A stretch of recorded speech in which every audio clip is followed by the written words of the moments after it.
After more than 2 years of forced hiatus for the Atlas Network's Europe Liberty Forum, nothing makes me happier than to say, welcome to Warsaw.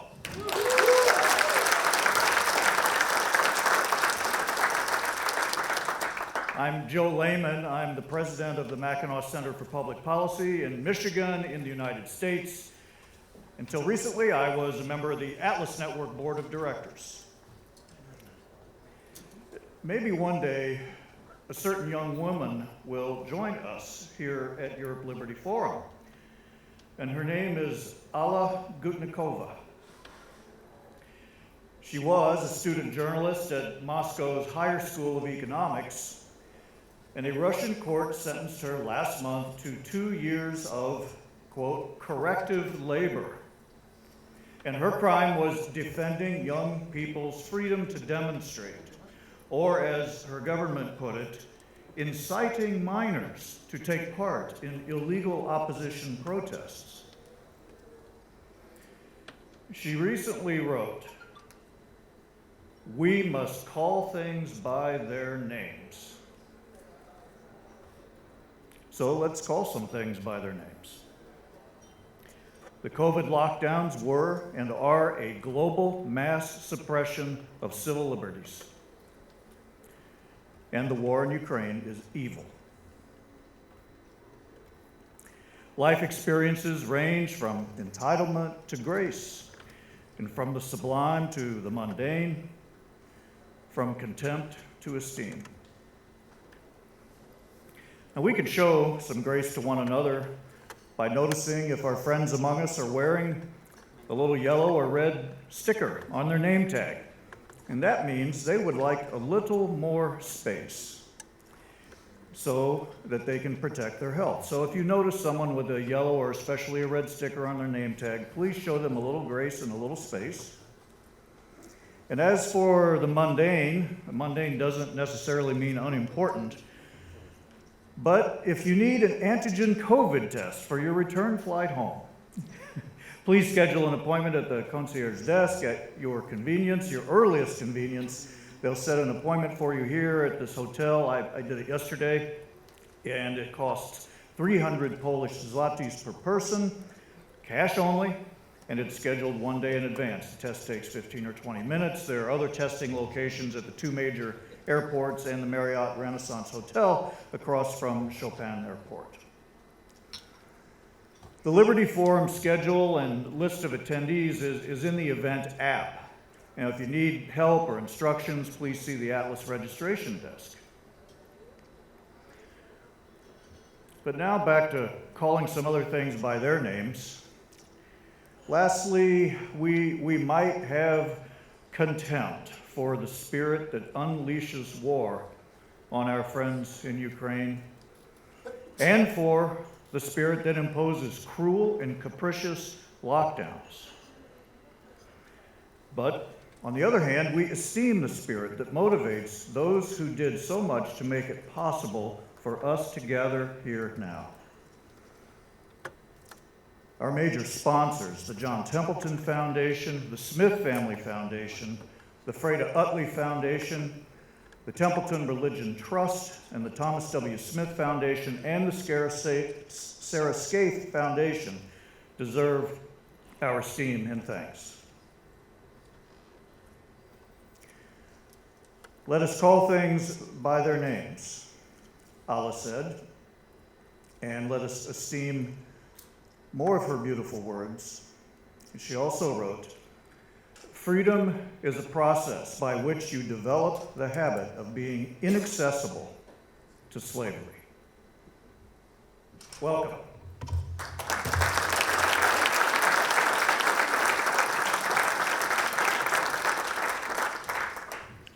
Good morning, ladies and gentlemen. My name is Agata Stremecka, and I'm a president of 4 Civil Development Forum from Warsaw. I'm very happy to see you.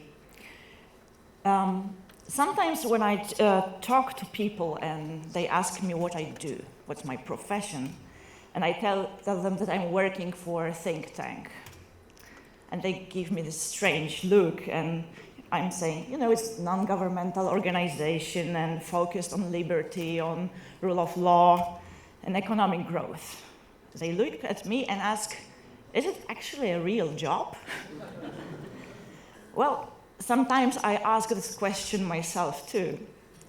I ask it, for example, today when I see in the Polish newspaper today in the morning that a chief of a central bank, independent central bank in Poland, just spent the whole night with the chief of the ruling party. I ask this question myself when I think about billions of zlotys spent on irrational social programs dedicated not to people who really need it, but to voters of one particular party. I ask this question myself when I see governments all over the world trying to limit the free market with hundreds of regulations. And I ask this question myself when I see that Thomas Piketty's book as a favorite economic book for young people all over the world. And I sometimes think that, you know, guys, maybe we failed. That we spent too much time on meetings, academic discussions about freedom, liberty, rule of law. But fortunately, these times of doubts disappear very quickly, and they disappear thanks to meetings like this one, for example. When you start talking to people, I've spent 3 days with some of you guys, and I realized how many incredible projects, very practical, very pragmatic projects are being realized around the world, and how many people in libertarian movements are actually making a change, a real change. And it really makes me very proud that I may be a part of it as well. Ladies and gentlemen, as much as I'm honored and happy to see you in Warsaw and that this year's European Liberty Forum is taking place in Warsaw, my heart is bleeding that thinking of the reason why we are here, not in Kiev, where it was supposed to take place.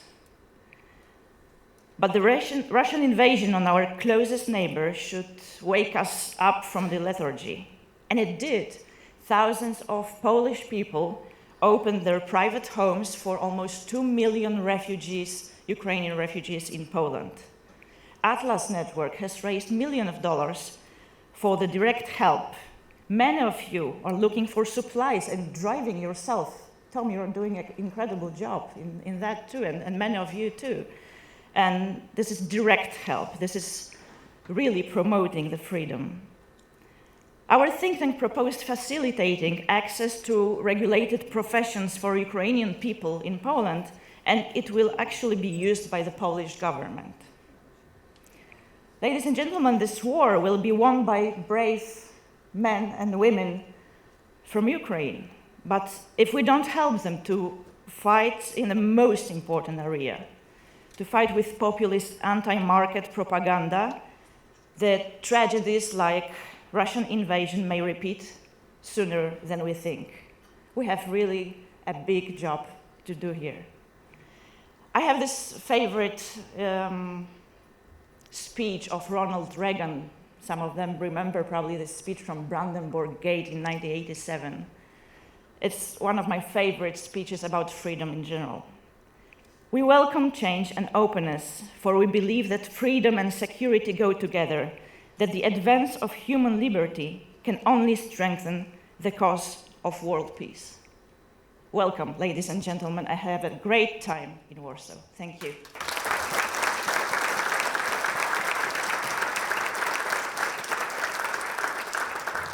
Hello everyone from south of Ukraine, where I conduct some operations with the generous support of Atlas Network. Hopefully, someday I will be able to tell more about them, all of you. But today I want to talk with you about something really special.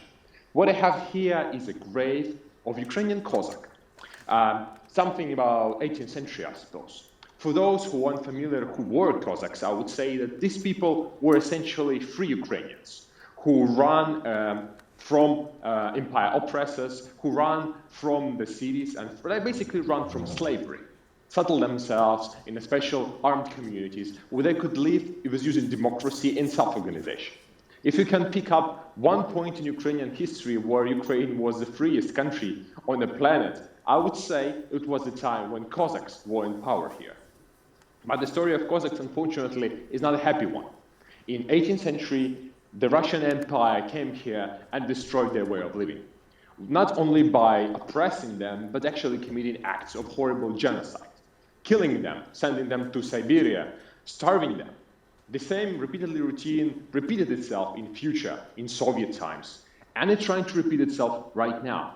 Right now we have, I think, one of the best chances to become one of the freest society on the planet. We have wonderful chances to build our communities in a way we want to, because we have enough capacities, we have enough feeling, and we have enough knowledge to do so. But the Russian Empire, as 300 years ago, and even more, tried to destroy us one more time. Right now, we're not fighting against some Putin or Putin's war. We're fighting for our survivors. And I'm really grateful for everyone who's supporting us. And I'm really grateful that your support is channeling through our organizations, helping thousands of people to find a safer place, to find a more powerful thing to do, and in the end of the day, win this war. I'm really grateful to all of you for this opportunity to speak to you. Please remember that while you sit there in Warsaw, there is a war only 100 kilometers from you. On the east, we are fighting for what is really important for all of us. We are fighting for freedom. Thank you so much and have a great conference.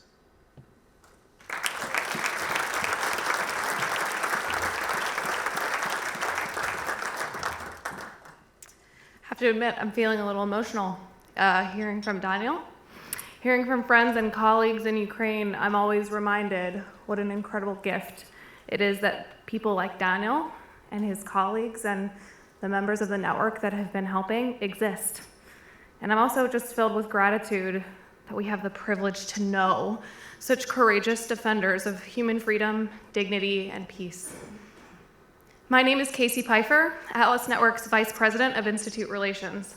I am honored and delighted to be here with you this morning to introduce our Cornerstone Talks, which aim to set the tone for our 2 days together and help us get thinking about the big things to work on. After our speakers share their thoughts, we'll gather on stage for a discussion together around the big questions sparked by their remarks. We will start first with Natalia Melnick. She is the Executive Director of the Bendikitsa Free Market Center in Ukraine, another individual we are deeply fortunate to have in this world and in this network. Please give Natalia your warmest welcome.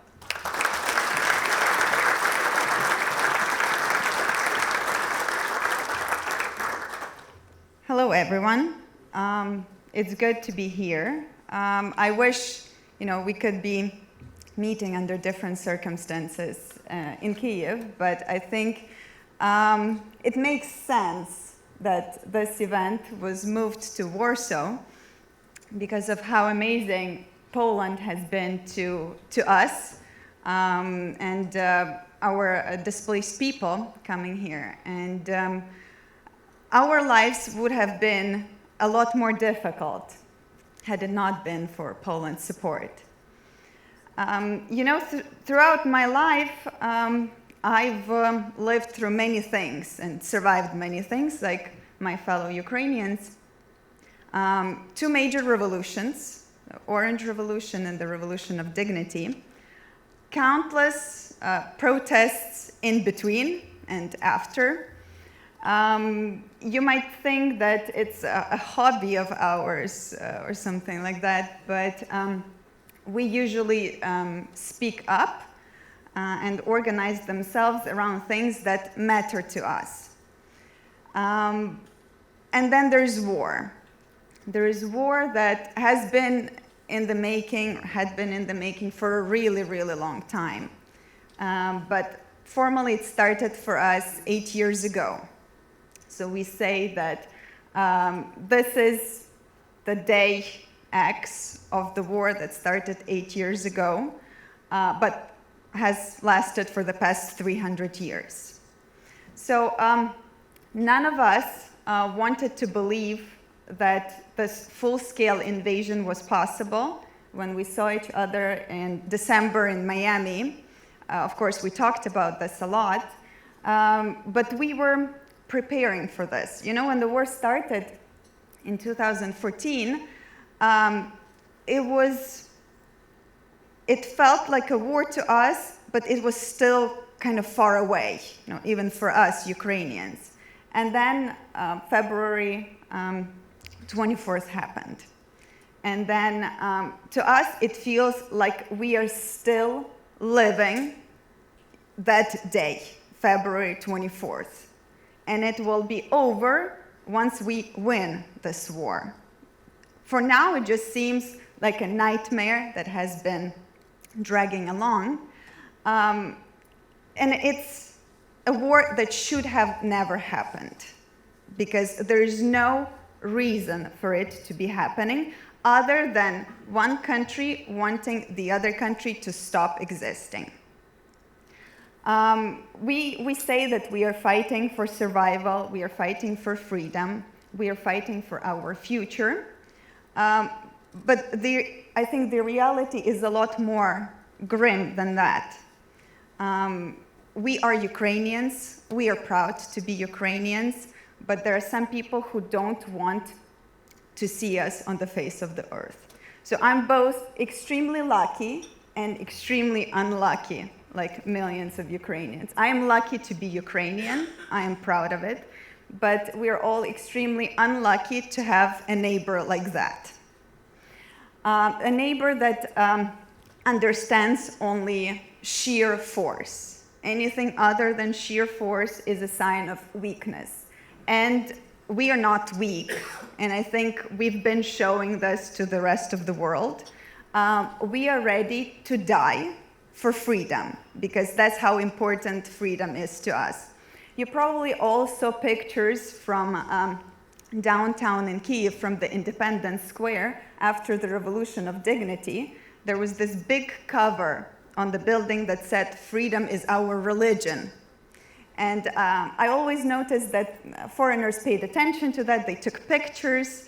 At the same time, you know, sometimes smiling and joking about it, because to them it sounded extreme. Well, this is our life right now. And when we woke up at 5:30 a.m. In the morning of February 24th, because of explosions, and we started sending each other messages and calling each other to make sure that, you know, everyone was alive and well.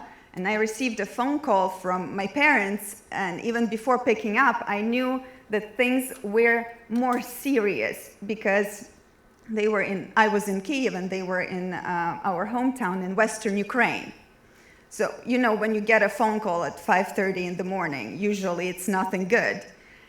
And they told me that there were explosions there as well, even though in our mind, Western Ukraine was supposed to be the safe haven. You know, that's a place where we would all go if things started happening.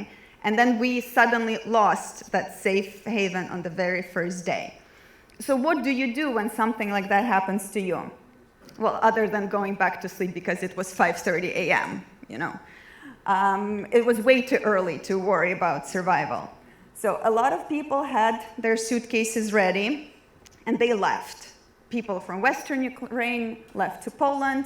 People from other regions headed towards Western Ukraine. And once this period of time passed, when we were thinking about what felt like imminent death, we started looking for our role to play. You know, a lot of people joined the army, a lot of people joined the territorial defense, so they are on the front line. But then there is a rear guard. The rear guard is the force that allows our defenders on the front line to keep fighting. And I'm very proud to say that Ukrainians have been an amazing rear guard, both born Ukrainians and honorary Ukrainians, because millions of people all over the world who are helping us win this war, you are stakeholders in this, you are honorary Ukrainians, and you're all part of this rear guard. All of us have a role to play, all of us want to help, and if we are able to find the spot that helps us distract ourselves from the anxiety, from fear, and from the sheer terror of this situation. It means that you are one of the defenders of freedom in the world. In Ukraine, there are so many things that we can do and are doing. Starting within the first hours, people who know foreign languages, they started speaking about these events because we knew for sure that information coming from Russia and sponsored by Russia will be as far away from the truth as only imaginable.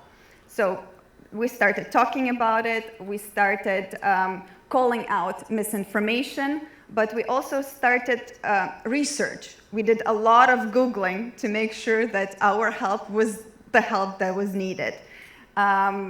Starting from different kinds of weaponry and all the way to different medical needs.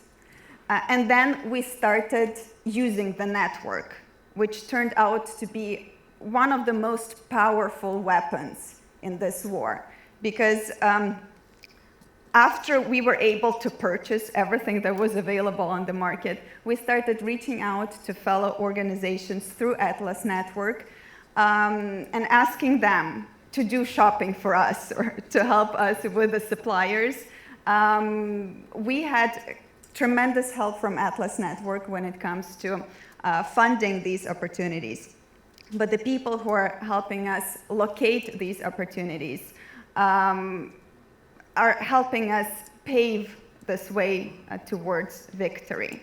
Even if you feel that you're doing little, even if you feel that you should be doing more, believe me, every one of us is struggling with this. Every one of us is struggling with this guilt, right? Right now I am here, I'm not in Ukraine. When I'm in Ukraine, I'm dealing with guilt that I'm in a safer place than millions of other Ukrainians.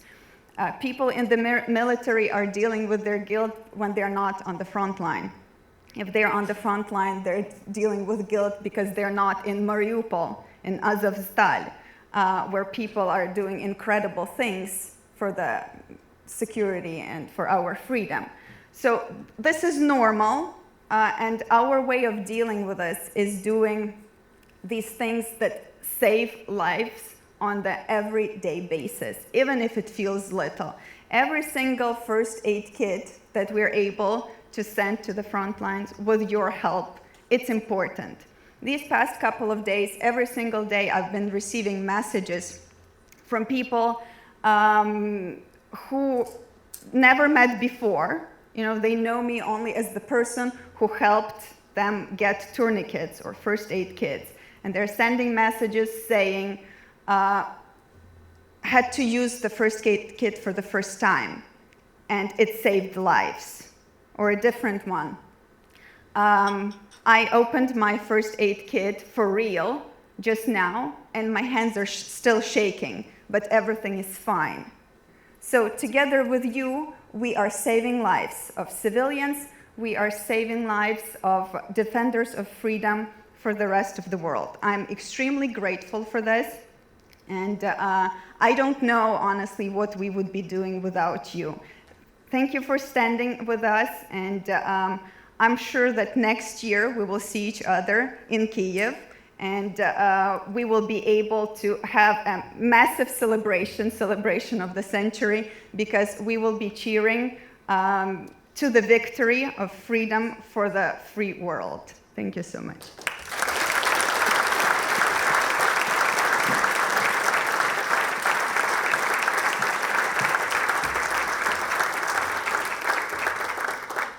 Thank you, Natalia. Atlas Network is on standby for the next event in Kyiv. Next up, it's my pleasure to introduce my dear friend and colleague, Dr. Tom Palmer, the George M. Yeager Chair for Advancing Liberty at Atlas Network, and our Executive Vice President for International Programs. Welcome, Tom.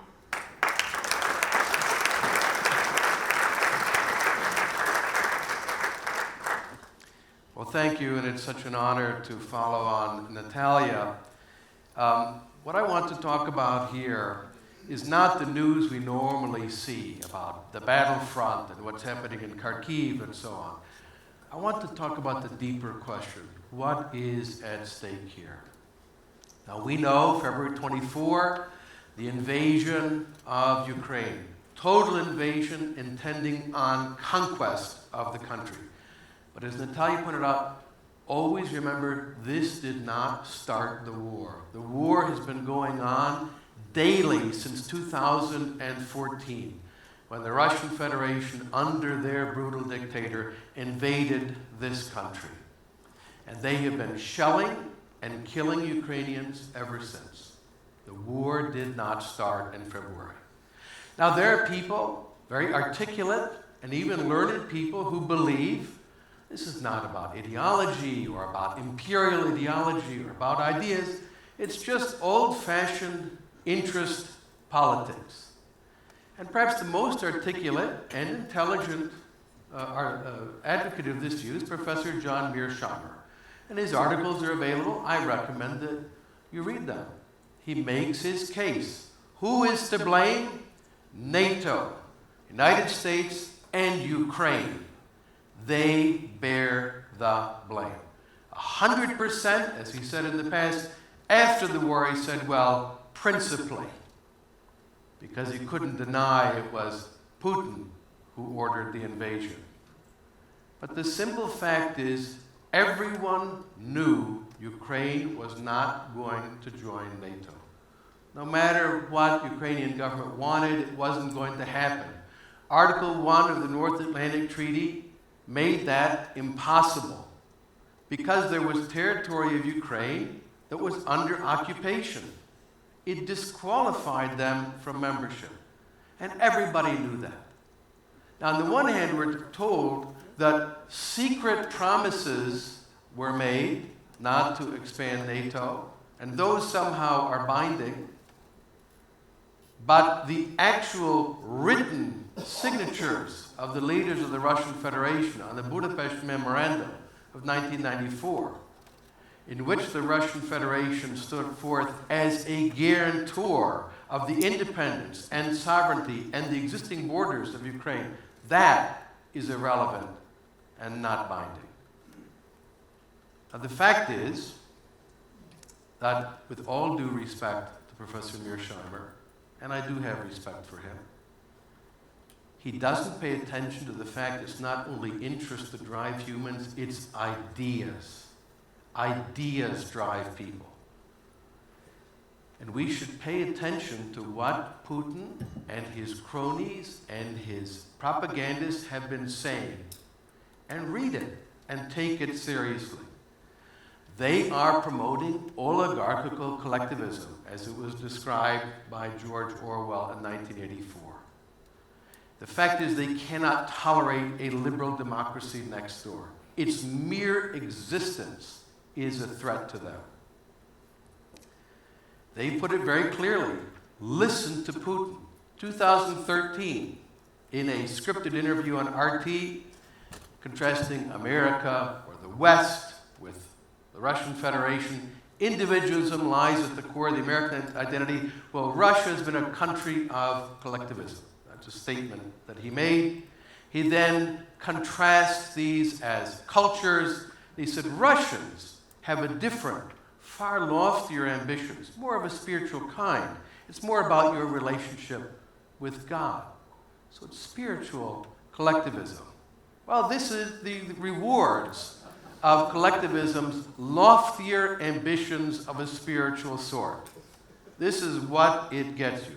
I can imagine being very spiritual in such a setting as the rulers of Russia have created for themselves.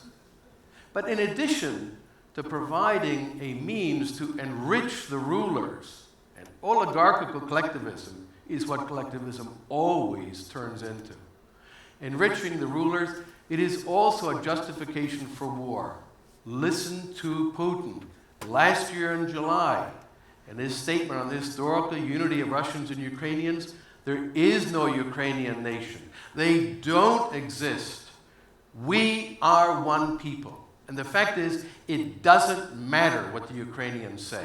It doesn't matter what they want, because we are one collective identity, and we will assert our power over them.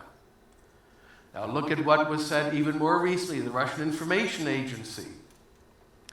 What should Russia do with Ukraine? Think about that. What should Russia do with Ukraine? What should I do with you? Well, they say Ukraine is a Nazi state. What does it mean? It means, it says, the current Nazified Ukraine disguises Nazism. They are so clever with their Jewish president, disguising their Nazism as an aspiration to independence and European development. That's what it means to be a Nazi, not wanting to be under the Kremlin's boot. That is the definition. And then the author says the Ukrainian population must be purified. This is the ideology of the Third Reich risen again. And we have seen the consequence on the ground. The murders, the rapes, the destruction. A soldier in Irpin who fought said it was horrific. Horrific. He said they raped, they murdered, they looted, and he said they even killed their pets, just to indicate, we extinguish you. You do not exist. This is a struggle between our values and collectivist totalitarianism. It's not some minor border dispute on the edge of Europe. Collectivist ideology that we thought had been buried in 1945 is back, and it's been resurrected by the Russian state. It's postmodern fascism. Alexander Dugin, one of the architects of this ideology, we have our special Russian truth. You may need to accept it. And then he added, by the way, and we have nuclear weapons. There is no objective truth. There's only what we believe. And what we believe is true because we believe it. This is the metaphysics of fascism as articulated by Mussolini, by Martin Heidegger, and the other collectivist ideologists. And now we've seen what this has meant. They're waging war, not merely on Ukraine, but on the idea of a free and open society. And Ukrainians are fighting for their liberty, but they are fighting for ours as well. And I'm so proud of the people who stepped up in Atlas Network to donate millions and millions of euros of medical supplies to deliver them to the front. Also, those Ukrainians and Ukrainian Students for Liberty who have given their lives.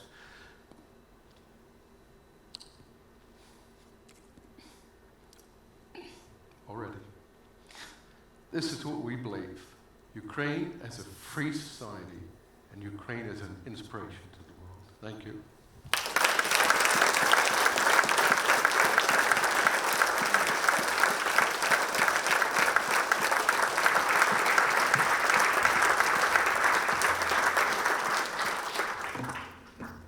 Thank you, Tom.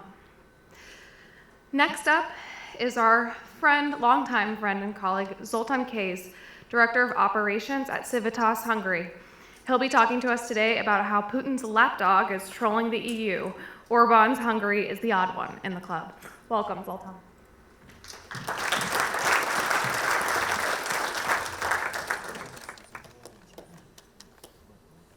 Thank you very much. Thank you, Stacey. Oceania has always been at war with East Asia.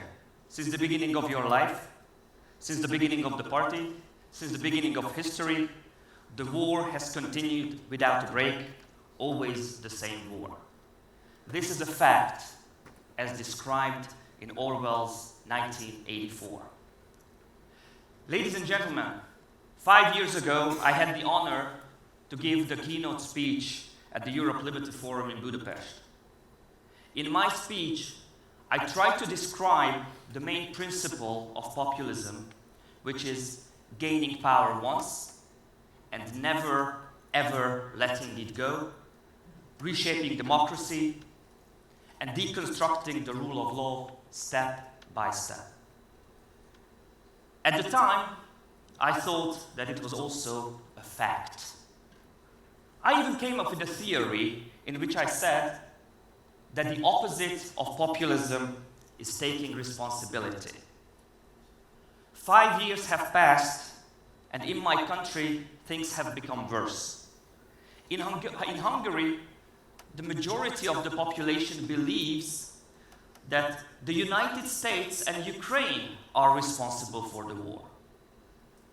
They are presented this news as part of the Putinist, Orbanist propaganda, and they think it is a fact. For them, it is also a fact that their miserable livelihoods are to be attacked and destroyed by Brussels. People who are fed by the machinery of Russian-type propaganda believe whatever is repeated over and over again, just like in 1984.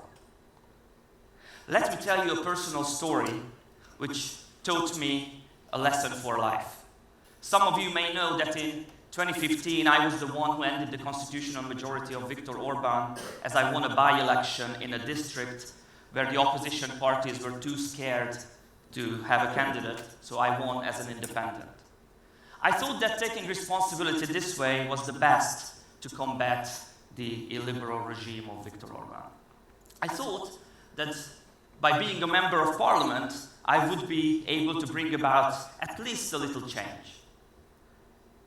I was wrong. When the elections of 2018 came about, I was very optimistic. A couple of weeks before the election, I was up in the polls by 10%. Then reality slapped me in the face. The propaganda machinery started a smear campaign against me, accusing me of receiving millions from a man. They even presented a photo, which circulated in the Hungarian media, as a proof of my guilt, as the fact to prove that I got the bribe. The problem, ladies and gentlemen, was that it wasn't me in the picture. Of the two men, neither was me. Days later, I was on the campaign trail when a man started shouting at me, claiming that I received all that money. I confronted him with the photo and asked him to show which of the two men was me. He said he didn't care because it was announced on TV. I asked him if he believed his own eyes or the TV. The TV, he said. That's when I knew that I was going to lose the elections. Does it ring a bell? Does it remind you of something very similar going on in the Russian media? And there's another similarity between the regimes set up by Putin and his very favorite lapdog, Viktor Orban, who is the Trojan horse in the European Union. Just like Putin, Orban likes to control his own opposition, likes to have his pawns in the different parties so that nothing escapes his attention. So let me go back to responsibility. I have to admit that I'm also responsible for not seeing it coming.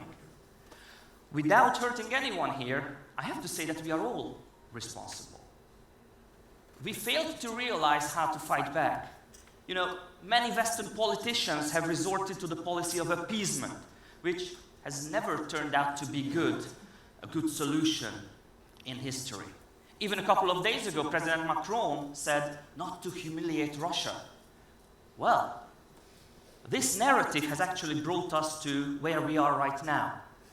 Just like Angela Merkel and other Western politicians who continuously appeased Orban and helped him fund his illiberal regime from money from German, Dutch, and other European Union taxpayers. We, in the think tank world, have also failed to realize that in spite of all the efforts that we have put into the very traditional think tank solutions, we didn't turn to what I call do tanks in Eastern Europe. I personally also failed to realize that more activism would have been needed in order to avoid what we are facing right now. Ladies and gentlemen, do you know what differentiates free people from slaves? The answer was already given by John Steinbeck in East of Eden. he goes back to the Bible and picks only one word. And this one Hebrew word is timshel. It means that thou mayest, that is, you may. You may have a choice. And this might be the most important message I have for you today, as we have the choice to decide how to act. We have the choice to act instead of just talking theory. People in oppressed regimes don't have a choice. The Russian soldier sent to the front lines doesn't have the choice. People in the occupied Ukrainian territories have no choice. Hungarian voters, fed systematically by propaganda, have no choice. But we do. I urge you to act according to the best of your abilities. Otherwise, we will all live in a world where facts don't matter. Thank you very much.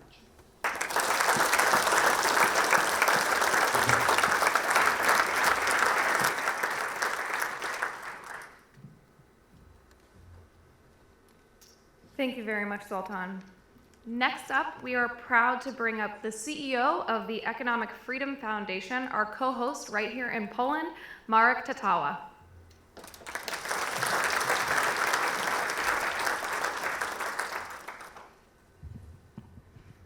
Good morning, ladies and gentlemen, dear friends. I've had the pleasure of working with Atlas Network, Civil Development Forum, and my own Economic Freedom Foundation on the relocation of the Europe Liberty Forum from Ukraine to Poland over the last few months. While I am delighted to see so many friends, good old friends and new friends in Warsaw, I hope that after the Ukrainian people, with our support, succeed in defeating Putin's authoritarian forces, we will all meet in Kyiv at the fantastic Europe Liberty Forum and have plenty of reason to toast Ukraine's freedom and heroes. Thank you, my friends from the Ukraine Liberty Movement, for your effort, sacrifices and fighting in this war. As we say in Polish, za naszą i waszą wolność, for our freedom and yours. A few words about the past before I get into the challenges of today. My first training, sponsored by Atlas Network, was in Kochi, South India, in the winter of 2013. Zoltan Case, who you just heard speaking about his problems and challenges with illiberal regime in Hungary, was the one who told me about the Atlas Leadership Academy and Think Tank MBA training. It was the beginning of my journey with the Atlas Network, and it was pivotal in my professional career in the Liberty Movement. I encourage all of you to learn about Atlas Network training opportunities, and you will not be disappointed. It's not just about training, it's also about exchanging experiences, networking, and friendship. So it's wonderful to see so many friends here in Warsaw. We are gathering in Poland that has successfully transitioned from socialist to free market capitalism. Some participants have told me that the city of Warsaw has pleasantly surprised them. While there are still many things that should be improved, I won't complain today because the mayor of the city is coming tomorrow. Warsaw, as well as many other places in Poland, demonstrate a crucial point. Freedom works. In 1989, Poland was among the poorest nations of the Soviet bloc. Our GDP per capita, in comparison to the United States, was 20% in 1989 and over 50% in 2019, 30 years after communism. With Purchasing Power Party adjusted GDP per capita, we have surpassed certain former post-Soviet nations like Hungary, sorry Zoltan, as well as some older EU members like Greece and Portugal. Sorry, Alexander. Of course, this is due to a combination of good policies in Poland and bad, illiberal and populist policies in Hungary or Greece. And I am sure Zoltan Case and Alexander Skouras can give you a long list of these bad policies. The transformation of 1989, conducted by a team led by Leszek Balcerowicz, who is joining us later today, and subsequent reforms based on a free market economy, increased trade openness, linked also to our membership in the European Union, and advancement of liberal democracy, including the rule of law, allowed Poland to close a significant portion of the gap between my country and much more developed Western economies. What's more, according to the European Bank of Reconstruction and Development's calculations from 1989 to 2016, the transition benefited all income groups. Therefore, since the transformation, the pie has grown, benefiting almost everyone, including the government, which now has more resources to spend on various public services than during socialism. Some populists on the left and right in Poland frequently emphasize the so-called social cost of reforms. However, they overlook comparative analysis. To be true, I don't believe they engage in any analytical thinking there because they fail to recognize the significant social cost of failure to reform. Our guests from other post-socialist countries can tell us during the forum more about the effects of slow or delayed transition. In 1990, Ukraine had very similar GDP per capita to Poland. 30 years after the transition, we could observe huge economic divergence between Poland and Ukraine due to significant differences in institutions and policies. Poland used very well the window of opportunity that opened in the late 80s. There are also other economic success stories around the globe that were based on free market solutions and liberal ideas. And I have my fingers crossed that Ukraine will use the window of opportunity that will open when the war is over. I am sure that Atlas Network partners in Ukraine, after they return to their regular jobs and responsibilities, instead of fighting with Russian aggression, will be important stakeholders in the process of building new Ukraine and vibrant Ukrainian economy. Let's move now to the current situation in Poland. It's a bit difficult for me to say what good things the current Law and Justice government in Poland has done. The rule of law and the independence of judiciary have deteriorated. Private media has been under attack. The tax system has been made more complex. New taxes have been introduced. The retirement age has been lowered. New regulations have been implemented. Fiscal transparency has deteriorated. And various individual liberties have been challenged. Polish economy has been growing before COVID-19 pandemic, but it was not necessarily because of any great policies of the current ruling politicians, but rather despite of a long list of bad policies. One good thing that I want to mention is that although the government has expressed some anti-migrant and nationalistic rhetoric, they maintained relatively open policy in the borders. As a result, since 2015, Poland has experienced the biggest inflow of migrants in the post-World War, Second World War history. Of course, Ukrainians were the largest group, which explains why we had over 1 million Ukrainian migrants before the war. They were also contributing to the expansion of our economy. According to the research done by central bank researchers, Ukrainian employees contributed around 0.5 percentage points to annual economic growth, or about 13% GDP growth from 2013 to 2018. Then Poland became the primary destination for Ukrainian refugees. Since February 24th, about 3.3 million individuals have crossed the Polish-Ukrainian border, and around 1.5 million people from this group are now residing in Poland. Warsaw's population surged by more than 10% in just 2 months. People were able to cross the border and stay in Poland even without proper documents or visas because the Polish government implemented an open border policy from the beginning of the war. What's more, millions of Poles joined in the support for Ukraine, donating money, housing, food, clothing, and other items. It was not carried out in accordance with any central plan, with permission and oversight provided by any ministry, but rather through a combination of spontaneous actions by individuals, NGOs, combined with local governments and central public administration activities. Open border policy is linked to an open labor market policy, allowing Ukrainians to find work and become self-sufficient. Thousands of people have found jobs in Poland, including a lady from Ukraine who lives with her 2 children in my parents' house in my old childhood room. This situation also presents an opportunity for classical liberal groups in Poland to promote labor market deregulation, easing laws on some occupational licenses, and maintaining long-term open attitude towards migration. This massive influx of migrants to Poland happened to coincide with Brian Kaplan's visit to Poland, where he gave some talks about his book on open borders. In response to some criticism of him, I stated that this is not really how open border works in normal times. Without the war and with an open border policy towards Ukraine, there will be migrant inflows, but not as large or concentrated in such a short period of time. These unique circumstances inevitably result in issues as increased pressure on public services or in the housing market. However, we must remind the public that the solution to these problems is not more taxes or more regulations. We can also see how some representatives of far-right parties are attempting to gain attention and votes by using nationalistic and anti-Ukrainian messages.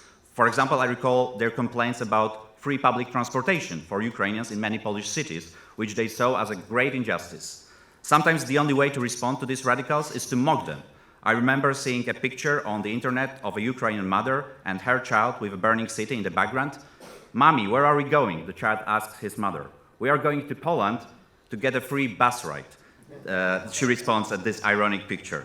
Fortunately, the vast majority of Poles have demonstrated the true meaning of the word solidarity, which was so crucial during the transition period, as it was the name of the largest anti-communist movement led by Lech Wałęsa. Summing up, in 1989, Poland, after the Balcerowicz Plan, Poland finally broke the ceiling, and through enabling people to utilize their individual freedom, we have been improving our lives. Higher life expectancy, much better access to consumption goods, a better natural environment, various political rights and civil liberties have all been essential to improving the lives of Polish citizens. Because of the progress made in the last 32 years, individual Poles, NGOs, and the government have been able to help Ukraine with such dedication and using their own resources. I hope that the support from Poland and other countries will continue, and that we will be able to work with our Ukrainian friends on issues such as rule of law, corruption, privatization, and tax reform, rather than bulletproof vests, first aid kits, and weapons. And after Ukraine wins the war, there will be no better place to discuss this first group of topics than Europe Liberty Forum in Kyiv. Welcome once again, and see you there. Slava Ukraini!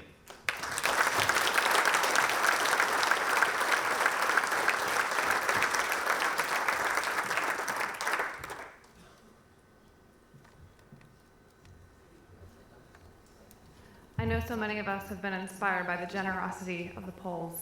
Thank you so much. Finally, we're at our final speaker, Serge Narodsky, President and Senior Economist at Case Belarus. He'll be talking to us about why a free Belarus matters for peace around the globe.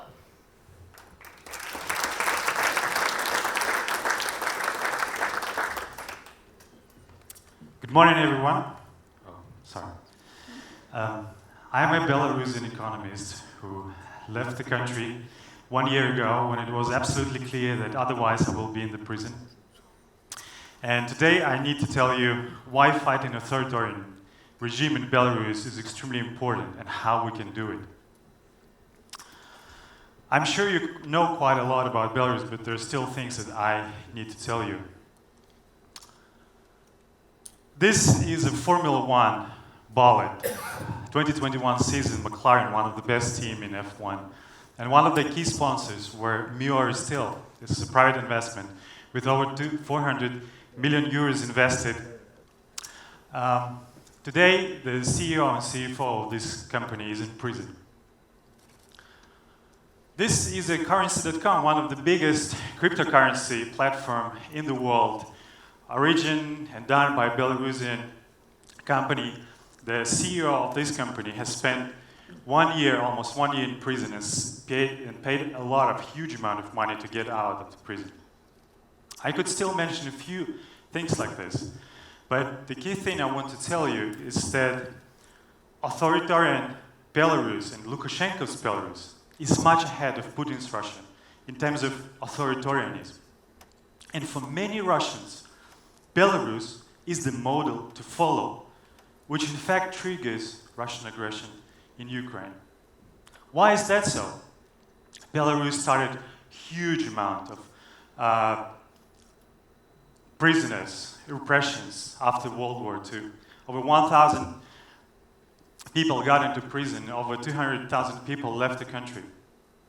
It is Belarus who started anti-Western rhetoric since early 90s. Lukashenko has been using it for many years in front of all of the people, in front of Russian parliament as well. It is Belarus, not Russia, who started hurting for USSR. Can you find 10 major differences in between what has been used during the USSR and what it is now? Sorry, I don't. And Belarus uses the USSR-like model of keeping people prepared for the war. Kind of reserved military manpower that always has to be prepared to make a war. But what about economy? Belarus is the least reformed economy in Europe. Almost half of its GDP is done by the state-owned sector. macroeconomic stability or cheap money, cheap resources, Belarusians never heard about it. Because there's only 7 years since 1991 when the inflation recorded a single-digit number. Just 7 years. Belarus is one of the poorest countries in Europe. And the big problem is that the divergence is growing. As you can see here in IMF forecast, it's growing in terms of income.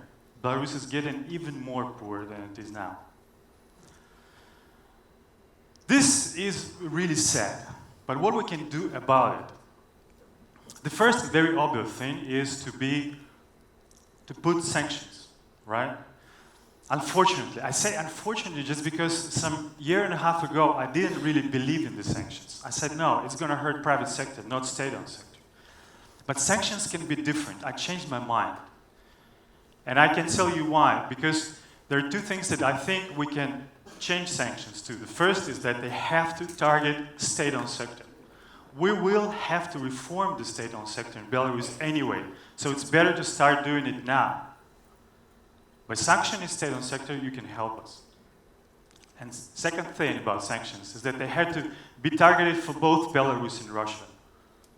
Otherwise, one of those two countries will be used to avoid the sanctions, and this is what has been happening right now. But what about private sector? Do they need sanctions? Will this work? No, of course no. I'm sure that we can use, instead of sanctions, opportunities and freedom. There are at least two kind of opportunities that I mean here. The first one is easy doing business for those Belarusians who has left the country, because there's a lot of money who wants to drive from Belarus to the European Union. I'm talking here about bringing employees from Belarus to here, bringing capital from Belarus to here, from all around the world, and also legalizing themselves, starting their new business here in Europe or somewhere else. Poland is a good example. Thank you very much. It's a really good example, but there's still a lot has to be done here in Poland, also in other countries. Other countries have to join to make this easy happening. And second thing is liberalizing trade. It sounds like a scientific fantastic, I know. But me and my colleagues from CASE, we have prepared a policy paper showing that if European Union could liberalize unilaterally import of services from Belarus, this would be a win-win situation, a win-win choice for both Belarusian private sector and the EU. We're still discussing this opportunity with the European Union, with the European Commission. So, altogether, I would say that these are opportunities, these are our response to the authoritarian regime in Belarus, our response with freedom. Freedom of doing business or freedom of trade. And to prove this, I want to share with you the opinion of what Belarusian people who support Lukashenko, who support Russian invasion, what do they think about fighting with NATO? And in fact, what they want to have is freedom. They're fighting NATO just to be able to trade with them again. Isn't it amazing? It surprises me a lot. So basically what they need is freedom. I am sure that Lukashenko will step down. We will win. Democracy will win. And I'm also sure that we have to start response Lukashenko and his regime with both sanctions and freedom now. Thank you very much.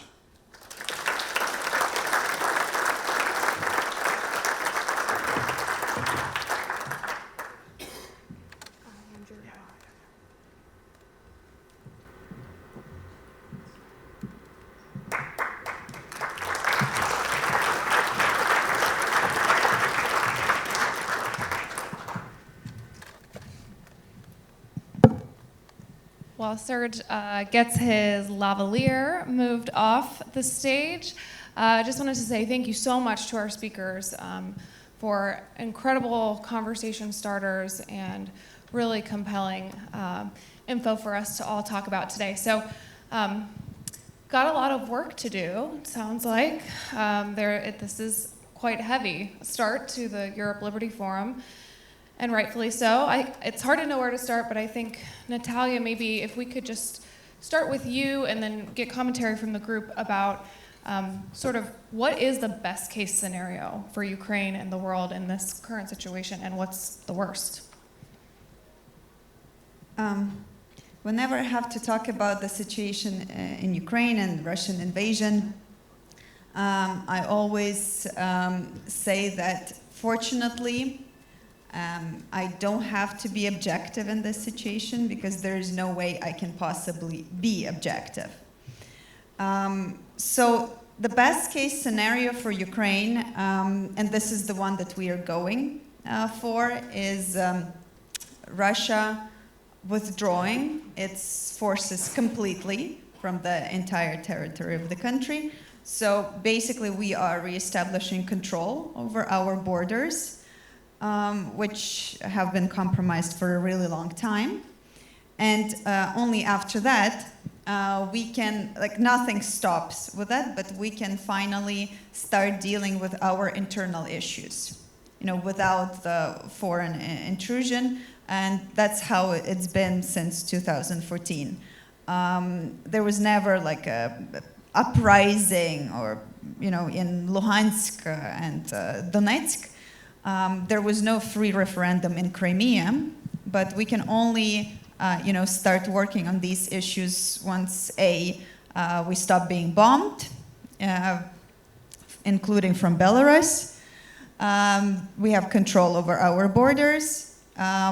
We start dealing with our internal issues internally, and we can start building the new Ukraine. The new Ukraine that will be successful, prosperous, peaceful, and secure. Because the more successful we are, the safer our children are going to be, staying within the country, within the borders. So that's the best case scenario, and I would say that this is the only case scenario, because other than that, we either end up in a limbo in which Russia comes back, it goes back, it manages to gather more people that it's going to send our way, and then it will be a never-ending story. Or, the worst case scenario, obviously, is, other than getting nuked, it is Russia basically turning Ukraine into Belarus, which would be another occupied country in Europe. Thanks, Natalia. Any other comments from the group on kind of what we can hope for, what we can fear in the next stages of this? Let me just mention that the Kremlin is not going to give up. They really believe at some level in the superiority of Ruski Mir, the Russian world, and that is any place any Russians live, have lived, or that has ever been under the jurisdiction of any form of the Russian state, which includes Soviet Union. That means basically half of Europe. And they're very committed. This is not something that's going to be decided simply on a battlefield. We should prepare ourselves for a long-term struggle. There are several major states in the world that are committed now to destruction of liberal democracy. We can talk about China. We'll be discussing that at Asian Liberty Forum a great deal, about the Chinese state and their ideology and the Russian state. And so we should just fortify ourselves. This is a long-term struggle. Mark? I would like to add that this good scenario for Ukraine is also a good scenario for Poland, for the European Union, and for NATO. I know some friends from the US Liberty Movement skeptical about US interventionism and American presence here, but believe me, it's much more cost effective if we support Ukraine now and they win this war than to have hundreds and thousands of Russian soldiers and forces on Belarus border and on Ukrainian-Polish border. And I also would like to add that when we think about the future of Ukraine, I believe that after winning this war, there will be this amazing window of opportunity that happened in Poland in 1989, 1990. And this is super important to be ready also for this time, to be ready for support. But I think the majority of job will be done by Ukrainian groups, Ukrainian individuals, to build new Ukraine that will be great trade partner for Poland, for the rest of the EU, and will also benefit if Ukraine is successful. I recently heard some Polish geostrategists who was saying how it is good for Poland if we have weak Germany, weak Ukraine, and I was responding, no, we want to have strong Germany and strong Ukraine because it means strong economy and it means a lot of trade and a lot of business exchanges and a lot of labor market opportunities. So I hope there will be free Ukraine, but it will be also strong, economically strong country on our east border. Thank you, Marek. Yeah, it's one of the questions I had for the group is sort of to think about what happens when the fighting stops. You know, what is next for us there, and how do we ensure that you know, the corruption and the graft is not sort of the story after the war.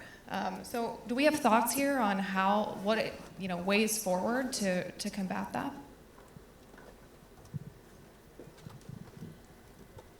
Well, for us, when the fighting stops, it's basically just the beginning of most of work that needs to be done, because other than basically rebuilding infrastructure that has been destroyed completely, probably not even rebuilding. A lot of it has to be done from scratch. We're also talking about making sure that people have a place to live.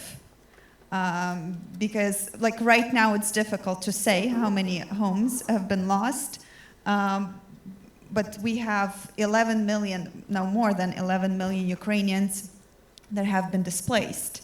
And since most of them want to come back home, they don't necessarily have a home to go back to. So obviously we have top priority issues like that, but also this out of this tragedy, we do have an enormous window of opportunity. And this enormous window of opportunity will go completely to waste, and rather soon, if we do not deal with those issues that have been basically plaguing us for most of our history. And you might have this question like, well, you haven't been able to do anything about it so far. Why do you think you will be able to change it in the future? Well, the cost of it has gone up. The cost of it has skyrocketed, basically. It's the lives of very many Ukrainian, including small children. It's the massive trauma that we are all going through and will be dealing with in the future. So we do not have any more excuses. We're completely out. And the good thing about it is that we do have a lot of things and mechanisms put in place before this full-scale invasion happened, namely dealing with corruption. So the thing is that we need to make sure that they are finally launched, these institutions, that they are independent, and that they're just doing their jobs, that they're allowed to do their jobs. It's very difficult to expect the system that's deeply corrupt to reform itself from the inside, right? But when the whole society is your watchdog, and it's going to be like that after the war is over.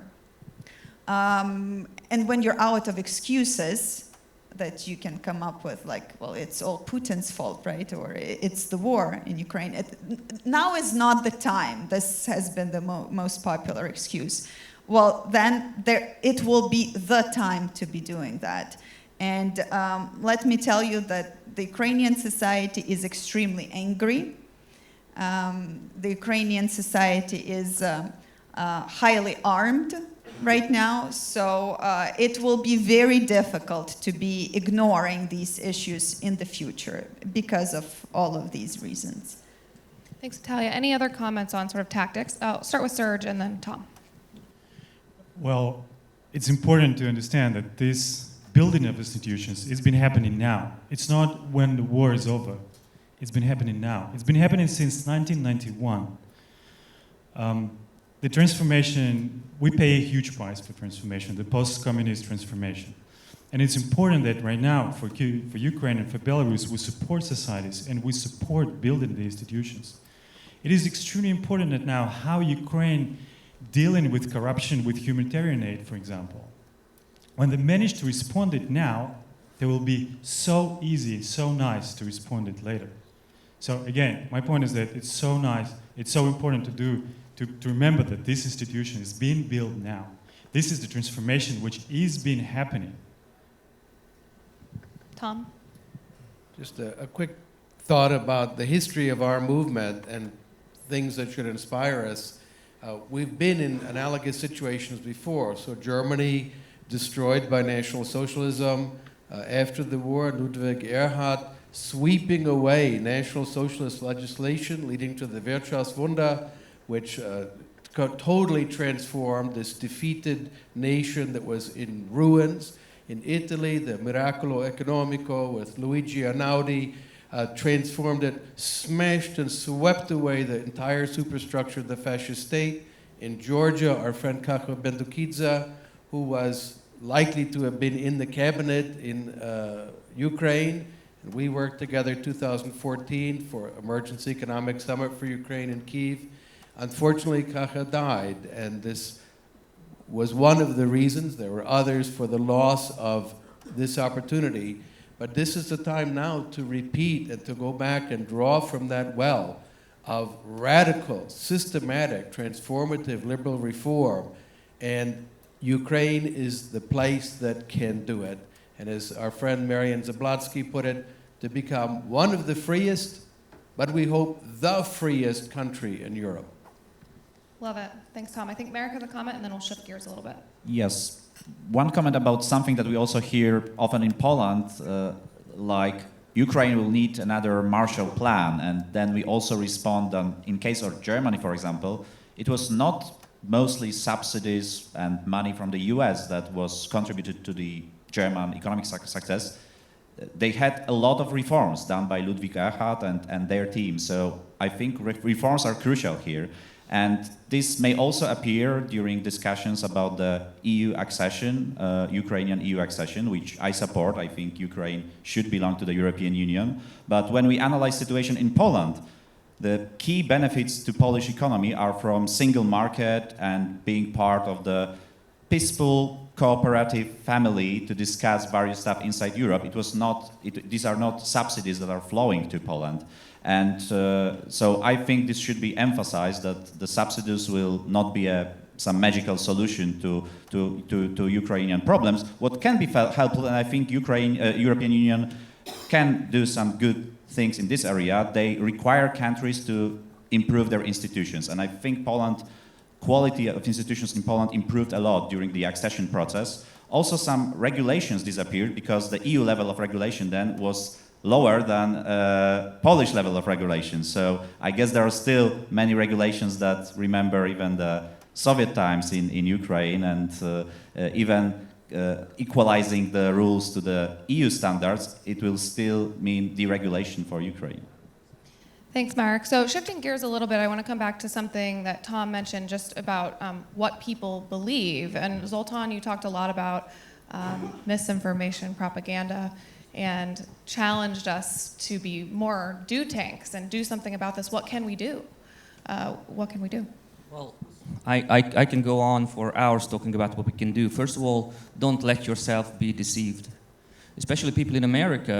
I found when I was in Miami in December at the Atlas annual event that a lot of people came up to me and said, "But well, Hungary is a beautiful place.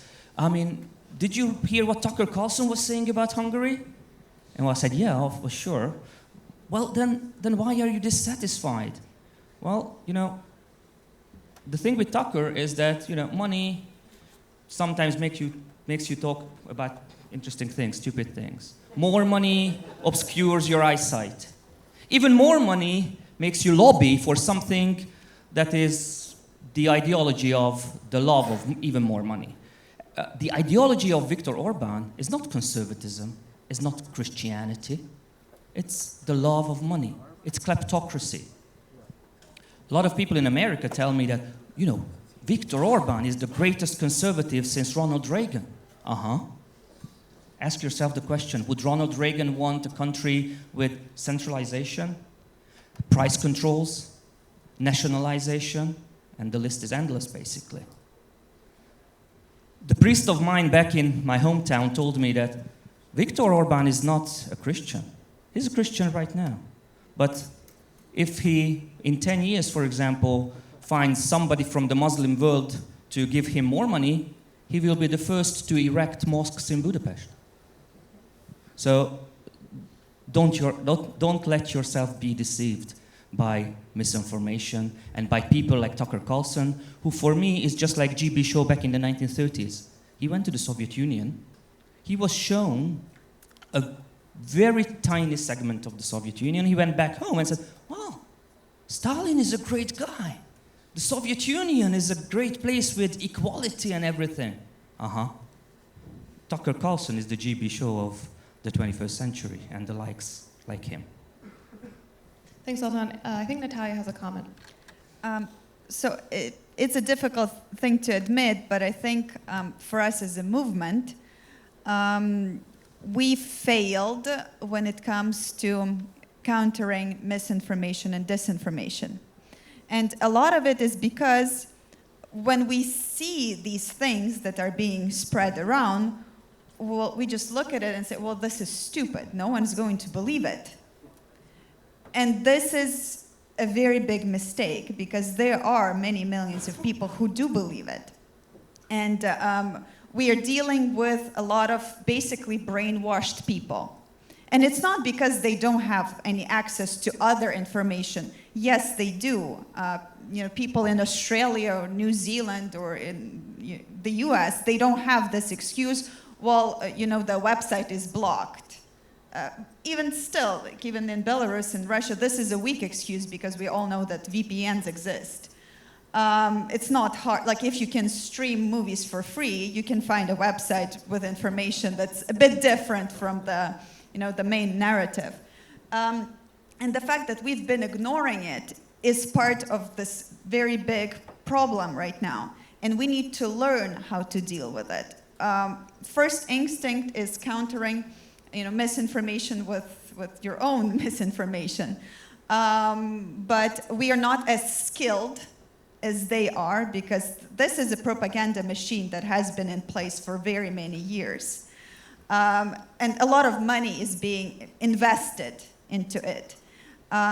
We just need to admit the shortcoming, and we need to learn how to deal with it because we are so used to talking to the audience that we are comfortable with. Because this is the audience that thinks the same things, right? And we are just stuck in this bubble of comfort. And right now, we are at a situation in which we need to learn how to talk to people who are not willing to listen at all. Like what we are experiencing in Ukraine is that Ukrainian people are contacting their family members in Russia, trying to reach out to them to explain what's going on. And their first reaction is, no, it's not true. And like in your example, because our TV is saying different things. And psychologists explain this, that this is a coping mechanism because the truth is too harsh to deal with, right? That's why they prefer to believe that this is not true. Well, I mean, we need to do something about it. The most obvious idea would be, after the victory, to bring these millions of people on a tour of destroyed Ukraine and show them what the results of it, the consequences, ask them to talk to people. But what I am afraid of is that they're going to say, well, you did it to yourselves, right? Because this is the thing that they believe in right now. They believe that we are all Nazis. Sure, I definitely look like a Nazi. I must be hiding a swastika somewhere here.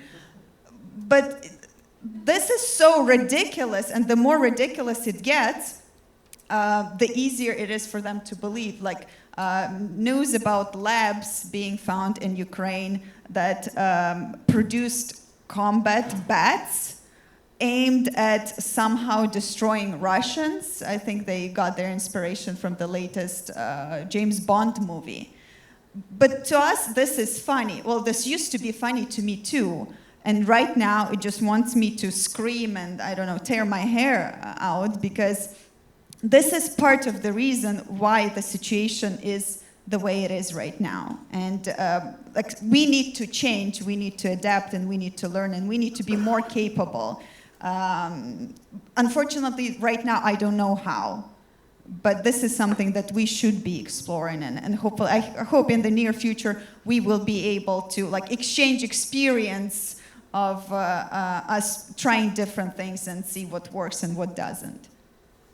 I think you make a good point talking about the enormous amount of money behind the disinformation and sort of our inability to truly fight back against something that is so practiced. I've heard reports that lots of these propaganda websites that were so popular before the war have suddenly gone dark because funding has dried up in many cases. So I was wondering if, Serge, do you have any comments on this from the Belarusian context, the costs of misinformation and what tactics we could use as a movement, as a network, to combat it? I'm not sure about tactics of Atlas Network, but I'm sure that we all have to go into fields. Each of us, every single person who can and is able to go and talk to people in Belarus, in Ukraine, those who meet Ukrainians, those who meet Belarusians, you have to talk and discuss with them the things. Because propaganda is really a huge problem with us. It divides families. Like in my case, my mom, she really does believe in Lukashenko, that he is, he's the god. And my dad, he's strongly opposed to this.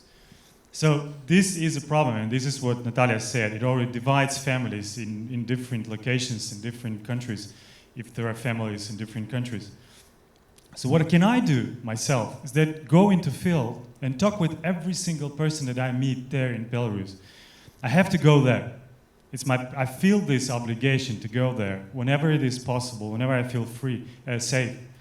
And I have to talk to every single neighbor there. And this is my duty. I believe in this. And if Belarusian people will do the same, I guess this will be a huge improvement in fighting propaganda. Yeah. Thank you, Serge. Tom? One thing we should remember is that we've been focusing on disinformation, lies, that Ukrainians bombed their own cities, that they put bodies in the streets after the Russians left, and so on. But there's another insidious form that infects every democracy. It's in Italy, it's in Spain, it's in the United States, it's in England and France. And that is sponsored by the Kremlin to get us to hate our neighbors, to polarize us, to see the other political party from the one you're in as the enemy of the people, which means we cannot live together. This is happening in the United States. It's really disturbing that now the majority of Democrats and Republicans self-identified say it would be unacceptable if my child married someone from the other party. This is weird, but this driving democratic societies to hate each other, to see the opposition not as the opponents that you might switch places with, but the enemy to be extinguished. And this is promoted by the Kremlin because it destroys democratic societies. So, next time you're in a political argument with your neighbors or your friends or family members, try not to return hate with hate. Because every time you return hate, you are doing Mr. Putin's bidding.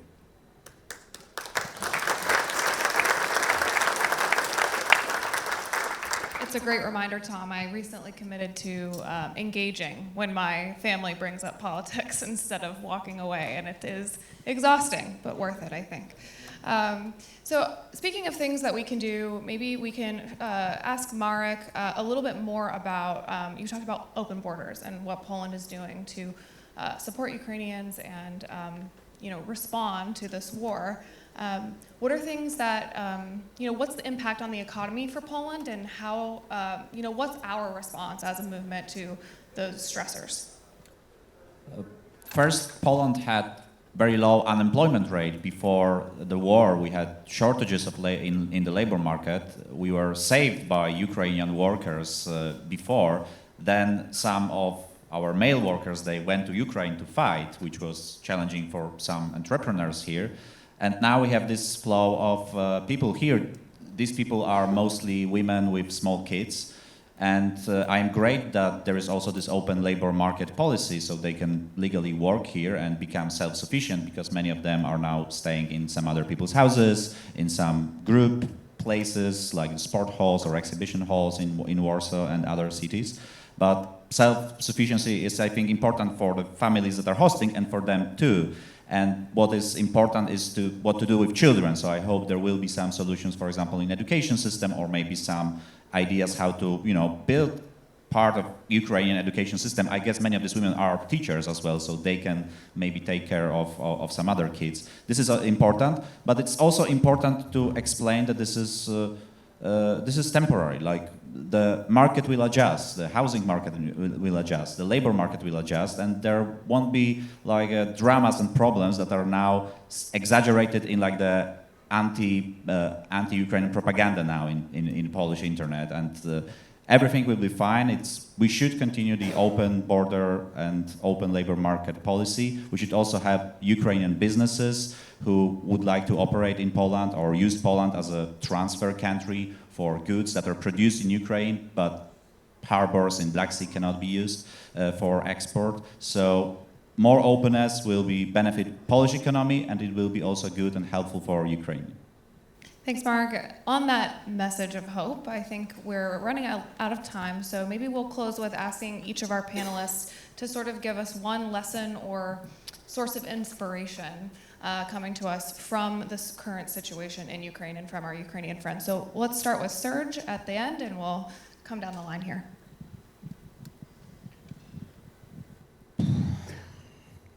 Well, what's happening in Ukraine, in my opinion, is the price for post-communism transformation. This is a huge price that we pay. And I feel like we in Belarus could be on their place. We could be there in 2020 or some time ago in 2014. Luckily, we're not. Unluckily, Ukraine is. And I feel myself very much obliged to fight in every single day, not only in Ukraine, but also outside Ukraine. So let us do it. Tom? Simply that one of the liberal virtues is solidarity, and that our friends who are standing for liberty are not alone.